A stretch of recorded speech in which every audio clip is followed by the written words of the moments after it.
اعوذ باللہ من الشیطان الرجیم بسم اللہ الرحمن الرحیم الحمد للہ رب العالمین قال فلا بد من ذکر ما لا يمكن جهله على احد من المسلمین ومن جهل شيئا من ذلك خرج عن ربقة المؤمنین واستحق العقاب الدائم۔ بات ہماری چل رہی تھی کہ معرفت اللہ و اصول دین کی معرفت استدلالی ہونی چاہیے، تقلیدی قابل قبول نہیں ہے۔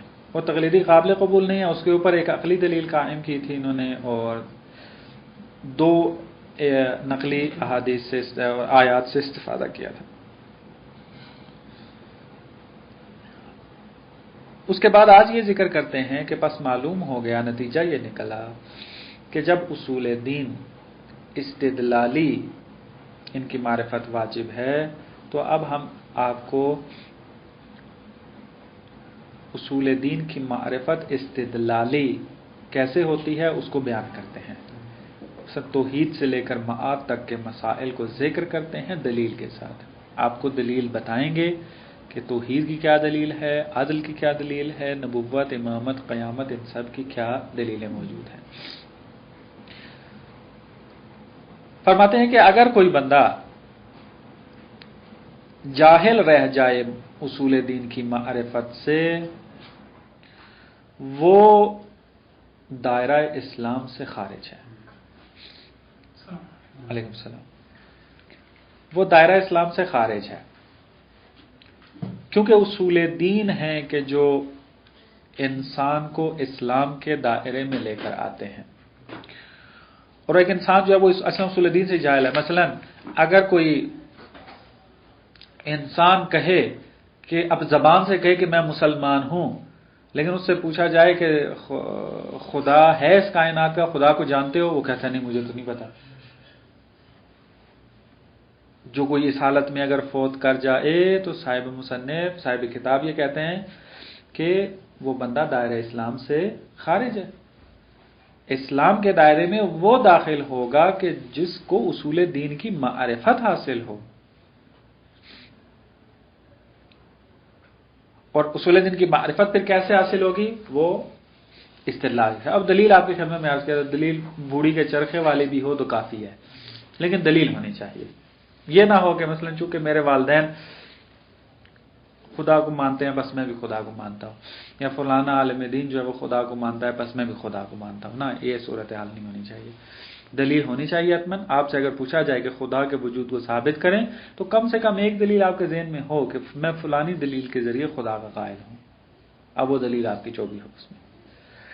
یہ مطلب انہوں نے یہاں پر ذکر کیا ہے۔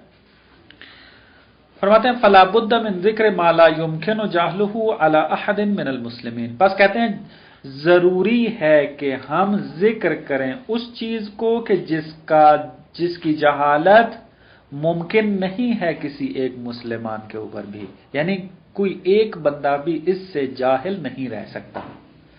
اگر جاہل رہ گیا، ومن جاہل شیئا من ذلک، اگر کوئی جاہل رہ گیا اس میں سے کسی ایک چیز کے بارے میں، خرج عن ربقۃ المؤمنین، تو وہ کیا ہوگا؟ مومنین کے دائرے سے خارج ہو جائے گا۔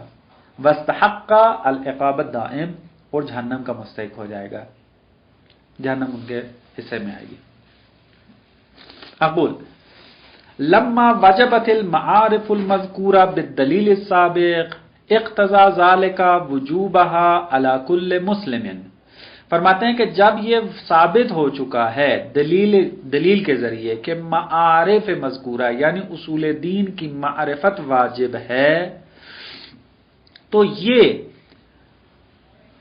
معارف مذکورہ کا وجوب اقتضا کرتا ہے وجوبہا علی کل مسلمین، کہ یہ تمام کے تمام معارف ہر مسلمان کے اوپر واجب ہیں۔ اے مقرن بالشہادتین، مسلمان کی کیا تعریف ہے؟ یعنی جو دو شہادتوں کا اقرار کر لے، توحید و رسالت کا۔ لیسیر بالمعرفت مؤمنا،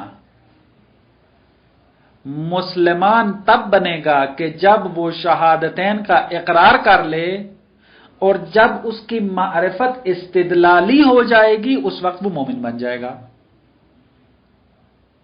یہ صاحب کتاب کی شارح کی فاضل مقدار کی تفسیر ہے اس آیت کے بارے میں کہ جو بندہ ابھی معرفت استدلالی نہیں کر سکا لیکن زبان سے اقرار کرتا ہے توحید و رسالت کی، وہ مسلمان تو ہے لیکن مومن نہیں ہے۔ کیوں؟ کیونکہ ابھی تک اس کی یہ والی معرفت اس نے حاصل نہیں کیا، اصول دین کی معرفت استدلالی طور پر اس نے حاصل نہیں کی ہے۔ جیسے آیت سے استفادہ کرتے ہیں، قالت الاعراب آمنا، اعرابی آئے اور کہا پیغمبر کو کہ ہم ایمان لے آئے۔ قل، خدا کہتا ہے اے پیغمبر تم کہہ دو لم تؤمنو، تم ایمان نہیں لے کر آئے اصلاً، ولیکن قولو، ہاں تم یہ کہہ سکتے ہو اسلمنا، ہم اسلام لے کر آئے، ایمان نہیں لے کر آئے تم۔ بس یہاں پہ اشارے کیا کہتا ہے؟ نفا عنہم الایمان، خدا نے یہاں پر اعراب کے ایمان کی نفی کی ہے کہ یہ ایمان نہیں رکھتے، مع کونہم مقرین بالالہیۃ والرسالہ، حالانکہ وہ خدا کو بھی مانتے تھے، الوہیت کا اقرار کرتے تھے اور رسالت کو بھی مانتے تھے۔ فرماتے ہیں کہ نفا عنہم الایمان، ایمان کی نفی کر دی۔ اب یہ علت ہے نفی کی، کیوں؟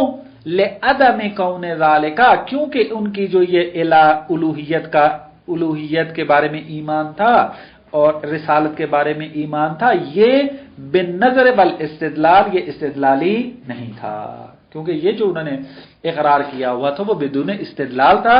پس خدا نے کہا چونکہ تم استدلال کے ذریعے قائل نہیں ہوئے، تم مسلمان تو ہو لیکن مومن نہیں ہو۔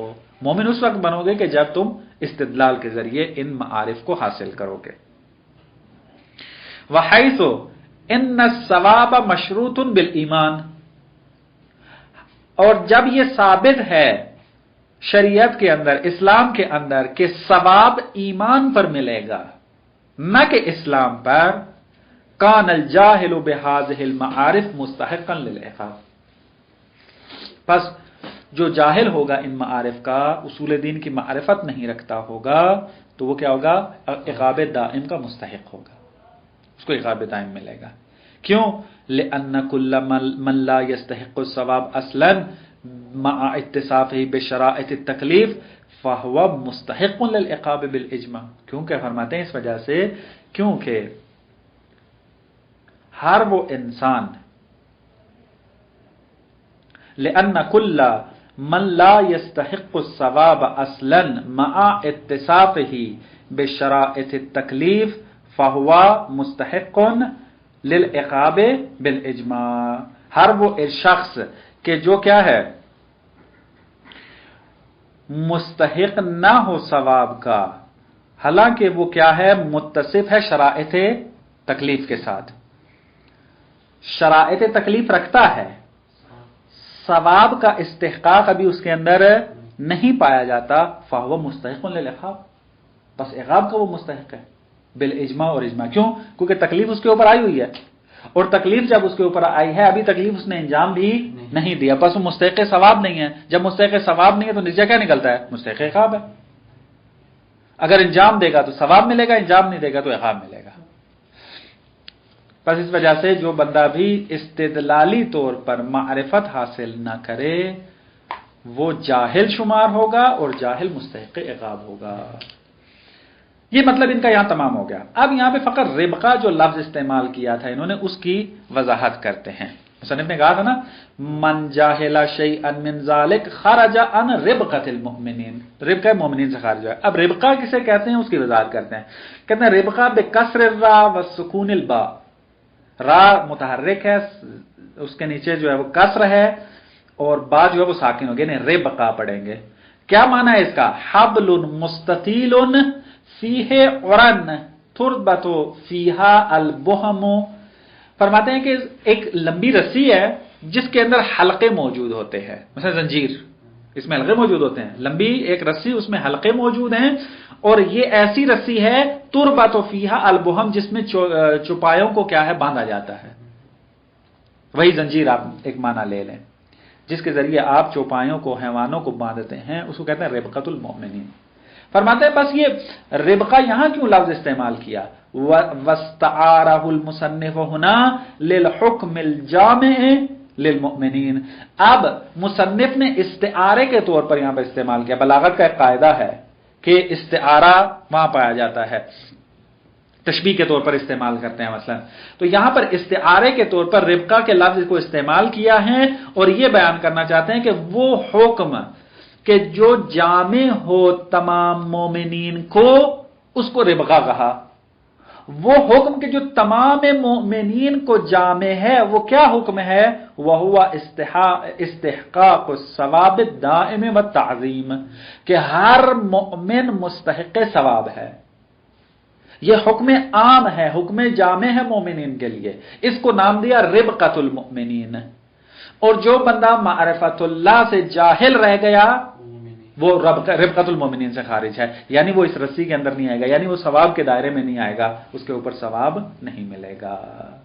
قال وقد رتبت هذا الباب على فصول، علامہ ہلی کہتے ہیں میں نے اس کتاب کو چند فصول کے اوپر مترتب کیا ہے۔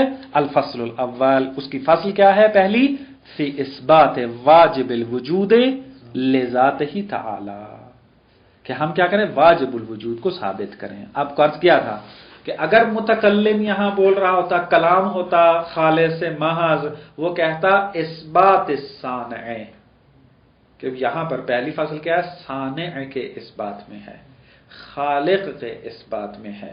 لیکن چونکہ آپ کو عرض کیا تھا تاریخ علم کلام میں کہ باب ہادی عشر کا جو زمانہ ہے، اس زمانے میں کلام فلسفی ہو چکا تھا، لہٰذا یہاں پر پھر نہ خالق کا لفظ استعمال کیا، نہ ہی صانع کا لفظ استعمال کیا ہے، بلکہ واجب الوجود کا لفظ استعمال کیا ہے یہاں پر، یعنی خدا بند متعال کی وجود کو ثابت کرنا ہے یہاں پر۔ یہاں سے اب ہماری بات جو ہے وہ اصلی شروع ہو جاتی ہے، اس میں چند دلیلیں یہاں پر ذکر کریں گے، عقلی و نقلی، کہ جس کے ذریعے ہم ثابت کر سکتے ہیں کہ خدا بند متعال وجود رکھتا ہے، کوئی بندہ اس کے وجود کی نفی نہیں کر سکتا۔ ایک دو اصطلاحیں آپ کی خدمت میں آج ذکر کرتے ہیں، برہان وغیرہ استدلال اور متن جو ہے وہ انشاءاللہ کل آپ کی خدمت میں جو ہے وہ عرض کریں گے۔ یہاں پر دو تین تعبیریں استعمال ہوئی ہیں، واجب الوجود، ممکن الوجود اور ممتنع الوجود۔ واجب الوجود کسے کہتے ہیں؟ میں سادہ کر کے پہلے بیان کرتا ہوں، اصطلاحی تعریفوں میں نہیں پڑھتا کہ کسے کہتے ہیں، مصنف نے یہاں پر اصطلاحی تعریفیں کی ہیں، وہ انشاءاللہ ہم بعد میں پڑھیں گے، متن کے اندر پڑھیں گے۔ میں آپ کو سادہ انداز میں اگر بیان کرنا چاہوں کہ اگر آپ عوام میں موجود ہوں، مثلا کسی نے باب ہادی عشر جو ہے وہ پڑھی ہو، کیونکہ باب ہادی عشر کا اردو ترجمہ موجود ہے، اب کوئی بندہ علم دوست ہوگا وہ باب ہادی عشر کا مطالعہ کر رہا ہوگا تو وہ آپ سے سب سے پہلے یہی سوال کرے گا کہ مولوی صاحب یہ بتائیں کہ واجب الوجود کسے کہتے ہیں؟ یہ ہوتا ہے ایسے، مثلا میں ایک دفعہ پاکستان میں گیا تو وہاں پر ایک دوست نے مجھے فون کر کے بلایا اپنے علاقے میں کہ آپ یہاں پر آئیں، یہاں پہ ایک مومن ہے، اس کے چند فلسفی سوال ہیں تو آپ اس کے جواب دیں آ کر، کیونکہ اس دوست نے فلسفہ نہیں پڑھا ہوا تھا۔ تو میں بھی ایسے ہی فارغ تھا، اسی علاقے کے قریب رہ رہا تھا تو چلا گیا وہاں پر۔ تو جب وہ بند مومن آیا میرے پاس تو وہ کافی ایج والا تھا، ایجڈ تھا، ایک اسکول کا ٹیچر تھا۔ اس نے امام خمینی علیہ الرحمہ کی کتاب انسان کامل کے نام سے جو کتاب، نہ قیامت کی جو کتاب ہے وہ معاد، اس کو مطالعہ کیا ہوا تھا۔ اب وہ جو امام خمینی کی کتاب تھی معاد کے نام سے، اردو ترجمہ اس کا موجود ہے، اویلیبل ہے مارکیٹ کے اندر، وہ اب انہوں نے فلسفیانہ انداز سے معاد کے بارے میں بات کی ہوئی ہے، معاد کے مسائل کے بارے میں۔ اب وہ مدرسے کا اسٹوڈنٹ تھا نہیں، وہ اسکول ٹیچر جو تھا، اب اس میں فلسفے کی تعبیریں استعمال ہو رہی تھیں، اب وہ پریشان تھا کہ میں کس طریقے سے ان مطالب کو سمجھوں۔ تو وہ مومن خود مجھے کہہ رہا تھا کہ میں ان مطالب کو کئی علماء کے پاس لے کر گیا ہوں لیکن مجھے کوئی قانع نہیں کر سکا۔ تو واضح سی بات تھی کہ قانع نہیں کر سکتے تھے کیونکہ یہ ابحاث فلسفے کے ساتھ مربوط، اور فلسفے سے مربوط باتیں وہی سمجھا سکتا ہے کہ جس نے فلسفہ پڑھا ہوگا۔ تو لہذا جب ایک تو یہ ہے کہ کتاب اردو میں موجود نہ ہو تب تو بندہ کہے کہ کوئی سوال نہیں کرے گا، لیکن اب کتابیں اردو میں ترجمہ ہو، میں شہید مطہری کی ساری کتابیں ترجمہ ہو چکی ہیں، یعنی آپ کو کوئی ایسی کتاب نہیں ملے گی شہید مطہری کی کہ جو شہید مطہری کے ساتھ منسوب تو ہو لیکن اس کا ترجمہ نہ ہوا ہو۔ بہت ساری تخصصی علمی کتابیں رہتی ہیں ترجمہ ہونے والی، لیکن جو عوامیانہ تھی اور اس طرح کے سے وہ ترجمہ موجود ہے۔ ڈاکٹر شریعتی جو ہے اس کی تمام کتابیں ترجمہ ہو چکی ہیں، ٹھیک ہے، اس طرح کے بہت ساری کتابیں ترجمہ ہو رہی ہیں۔ لہذا آپ یہ نہیں کہہ سکتے کہ مثلا یہ والی ابحاث اگر ہم صحیح طریقے سے حل نہ بھی کریں تو مشکل نہیں ہے نا، علمی محفل میں بیٹھیں گے جا کے آپ سے یہ سوال کریں گے۔ خوب، اب واجب الوجود اگر آپ نے سمجھانا ہے کسی کو، واجب الوجود کسے کہتے ہیں؟ سادہ اس کی تعبیر یہ ہے کہ واجب الوجود اس کو کہتے ہیں کہ جس کا وجود اپنا ہو، کسی کا دیا ہوا نہ ہو، اس کو کہتے ہیں واجب الوجود۔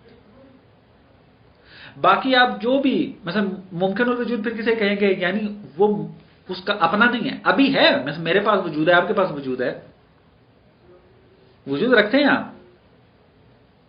اور ہماری ملکیت میں بھی ہے، یعنی ہم اس میں وجود کے ساتھ جو کرنا چاہیں کر سکتے ہیں، جہاں مرضی جاؤں، جو مرضی کھاؤں، ممانعت نہیں ہے، کوئی روک نہیں سکتا مجھے، لیکن یہ وجود میرا اپنا نہیں ہے بلکہ کسی نے دیا ہے مجھے۔ چونکہ یہ وجود کسی نے مجھے دیا ہے، میرا نہیں ہے، پس جس کا وجود اپنا نہ ہو اس کے اوپر اطلاق کرتے ہیں کہ یہ کیا ہے؟ ممکن الوجود ہے۔ لیکن واجب الوجود اس کو کہتے ہیں اس کا اپنا ہے۔ جب اس کا وجود اپنا ہے، ذاتی ہے، کسی کا دیا ہوا نہیں ہے، تو کوئی اس سے لے بھی نہیں سکتا، یعنی آپ اس ذات سے کبھی وجود کو جدا نہیں کر سکتے۔ کیوں؟ کیونکہ وہ ہے ہی وجود، یعنی وجود اس کا اپنا ہے۔ یہ تو مثال دے رہا ہوں میں آپ کو، اب اس کا مطلب یہ نہیں ہے، یہ جتنی تعبیریں میں لے کر آ رہا ہوں عام فہم کرنے کے لیے لے کر آ رہا ہوں، واللہ اس کا مطلب یہ نہیں ہے کہ ایک خدا کی ذات ہے، اس کا وجود ہے اور خدا نے اپنا وجود رکھا ہوا ہے، نہ، یہ صورتحال ایسے نہیں ہے۔ یہ فقط واجب الوجود کی تعبیر سمجھانے کے لیے مثال دے رہا ہوں کہ خداوند متعال کو واجب الوجود اس لیے کہا جاتا ہے کیونکہ تمام کمالات اس کے اپنے ہیں۔ ایک تعبیر۔ دوسری تعبیر، واجب الوجود اس ہستی کو کہتے ہیں کہ جس کے اوپر عدم محال ہو، عدم اس کے اوپر نہ آتا ہو، عدم جس کے اوپر محال ہو جائے اس کو کہتے ہیں واجب الوجود۔ لیکن جس کے اوپر عدم محال نہ ہو وہ ممکن، وہ کیا ہو جائے گا؟ یہ ممکن الوجود ہو جائے گا۔ مثلا ہمارے وجود کے اوپر عدم محال نہیں، ہماری ذات میں یہ صلاحیت موجود ہے کہ اس سے وجود لے لیا جائے، مثلا مشکل ہو، بس یہ ممکن الوجود ہو جائے گا۔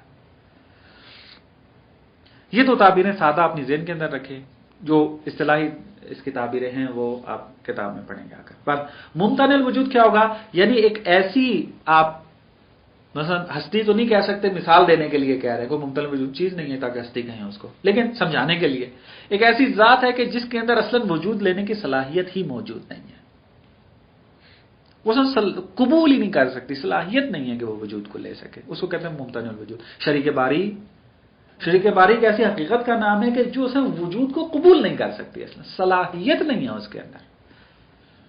اجتماع نقیضین محال ہے، وجود نہیں رکھ سکتے، یہ ممتنع الوجود ہے۔ مثلا یہ موبائل ہو بھی اور نہ بھی ہو سکتا ہے؟ نہیں ہو سکتا، بس ہونا اور نہ ہونا کبھی جمع نہیں ہو سکتے، بس اجتماع نقیضین محال ہے، یہ وجود نہیں رکھ سکتے، اس کو کہتے ہیں ممتنع الوجود۔ بس واجب الوجود کہ جو تمام کمالات اس کے ذاتی ہوں، کسی کے عطا کردہ نہ ہو، اور اس واجب الوجود کو قرآن نے کس تعبیر سے یاد کیا ہے؟ غنی سے۔ انتم الفقراء الی اللہ واللہ غنی الحمید، غنی الحمید۔ تم فقراء، اور ممکن الوجود کو قرآن نے فقراء سے یاد کیا، فقیر سے یاد کیا ہے۔ بس واجب الوجود اس کو کہتے ہیں جو غنی ہو، جو کسی کا محتاج نہ ہو، یعنی تمام چیزیں اس کی ذاتی ہوں، اپنی ہوں اس کی، اور ممکن الوجود جو فقیر ہے ہر چیز کے اندر۔ اپنے وجود میں، اپنے کمالات میں، اپنے حالات میں، سب کچھ میں محتاج ہے غیر کا، اس کو کہتے ہیں ممکن. اور ممتنع الوجود کہ جس کے اندر سے وجود کو قبول کرنے کی اصلا صلاحیت ہی موجود نہ ہو، اس کو کہیں گے کہ یہ ممتنع الوجود ہے، ایسا وجود نہیں لے سکتا، ممتنع ہے اس کے لیے. بس یہ تعبیریں جو ہیں وہ اس دلیل کے اندر استعمال ہوں گی، اور دلیل کیا ہے انشاءاللہ یہ پھر کل آپ کی خدمت میں عرض ہوگی. السلام علیکم ورحمۃ اللہ.